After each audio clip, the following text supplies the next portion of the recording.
Two men born a generation apart, both obsessed with the same question: what does it actually mean to become yourself? One of them said, you must destroy your old values and create new ones from nothing, standing entirely alone, answerable to no one. The other said, the self you're looking for was never missing. It was buried, and your job is to dig it up, piece by piece, including the parts of you that disgust you. One called his ideal the Übermensch. The other called his process Individuation. Both men thought most people never become anyone at all, that they live and die wearing a mask handed to them by their family, their culture, their fear. But when it came to what lies underneath that mask, Nietzsche and Jung told two very different stories. This is a comparison of those stories, and by the end, you may find that becoming yourself was never as simple as either of them made it sound. Friedrich Nietzsche wrote in the late 1800s, a philosopher diagnosing a civilization he believed was quietly dying. Carl Jung wrote a generation later, a psychiatrist treating that same civilization's casualties, one patient at a time. Nietzsche wrote before the collapse. Jung cleaned up after it. Both men agreed on the diagnosis. Modern people had become hollow, obedient, comfortable, and terrified of standing out. Nietzsche called this the world of the last man, a creature who has traded greatness for safety and calls it happiness. Jung called it persona identification, a person so fused with the mask they wear for society that they've forgotten anything exists underneath it. But when each man prescribed a cure, they built two almost opposite paths. Nietzsche's path climbs upward and outward, toward a self that doesn't yet exist. Jung's path descends inward and downward, toward a self that's been there the whole time, waiting to be recovered. Understanding both is like being handed two different maps to the same mountain, and realizing you might need both to actually reach the top. Nietzsche introduced the Übermensch, usually translated as Overman or Superman, in Thus Spoke Zarathustra, and almost immediately people misunderstood it. It is not a master race. It is not a superhero. It is Nietzsche's answer to a crisis he believed was coming for the entire Western world, the death of God. By this he didn't just mean religious faith. He meant the entire inherited structure of meaning. Every should, every moral law, every ready-made purpose that people had leaned on for centuries without ever questioning where it came from. Nietzsche believed that structure was collapsing, and that most people would respond to its collapse by becoming smaller, not larger. They would cling to comfort, conformity, and cheap distraction. This is the last man, content, mediocre and proud of it. The Übermensch is Nietzsche's alternative. It is the person who looks into that void where God and inherited meaning used to be, and instead of collapsing into nihilism or crawling back to old dogmas, creates their own values from scratch. Nietzsche put it directly. One must still have chaos in oneself to be able to give birth to a dancing star. The Übermensch doesn't discover who they are, they author who they are, through will, through struggle, through repeatedly overcoming their own weakness. Nietzsche's most famous formulation of this process is the concept of self-overcoming. The idea that a human being is not a fixed thing, but a bridge, something to be crossed, constantly surpassed. Man is something that shall be overcome. What have you done to overcome him? Notice what's absent here. No unconscious, no childhood wound, no inner shadow to integrate. For Nietzsche, becoming yourself is closer to sculpture than excavation. You're not uncovering a hidden truth. You are hammering a shapeless block of stone into a shape that has never existed before. And that shape is entirely your own responsibility. Carl Jung would have found Nietzsche's picture thrilling and, in his view, dangerously incomplete. In fact, Jung studied Nietzsche closely. He even ran a famous seminar dissecting "Thus Spoke Zarathustra" line by line, and he came away convinced that Nietzsche had mistaken inflation for growth. Jung's model of becoming yourself is called individuation, and it starts from an opposite premise.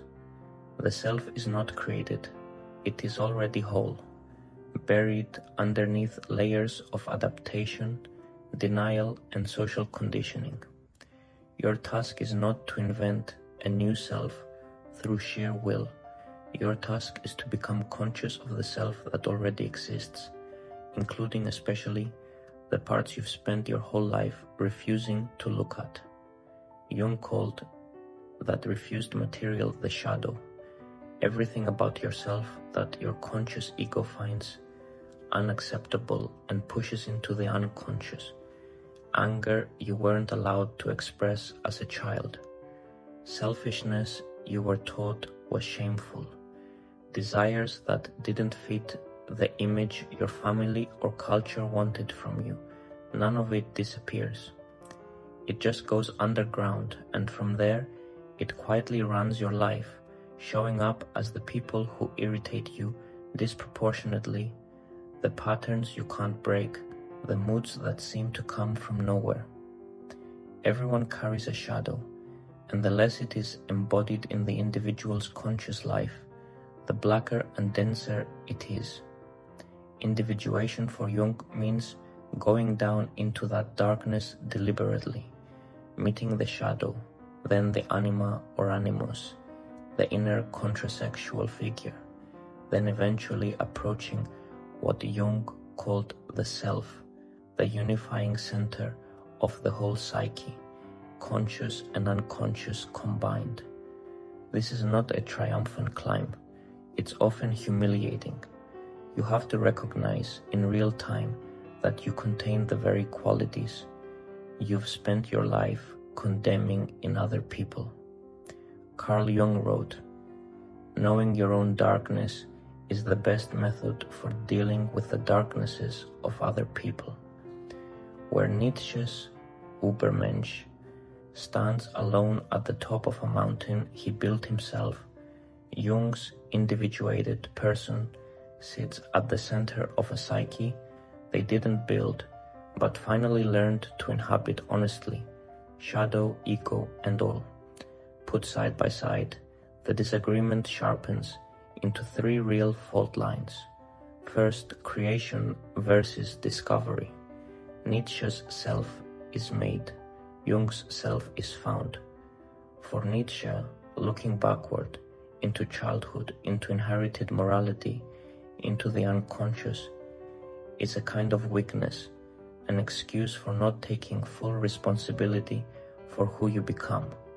For Jung, refusing to look backward is exactly how people stay unconscious, repeating the same wounds while believing they're forging something new. Both men insist growth requires pain, but they mean different pain. Nietzsche's suffering is the suffering of the mountain climb, resistance you push against on your way up, evidence of strength being built. Jung's suffering is closer to grief, the discomfort of finally admitting something true about yourself that you've spent decades avoiding. The Übermensch is fundamentally solitary, a figure who has moved beyond the herd and no longer needs its approval or its company. Jung's individuated person, by contrast, doesn't leave the herd behind so much as stop being unconsciously controlled by it, while often remaining very much embedded in relationships and community, just no longer defined by them. There's a real danger in Nietzsche's path that Jung spent much of his career warning about.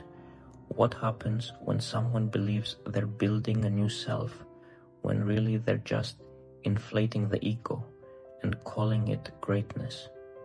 Jung had a name for this trap: identifying with an archetype rather than integrating it, mistaking grandiosity for genuine growth. History gave Nietzsche's ideas to some deeply destructive readers, precisely because create your own values can curdle into I am above all values if there's no shadow work keeping the ego honest.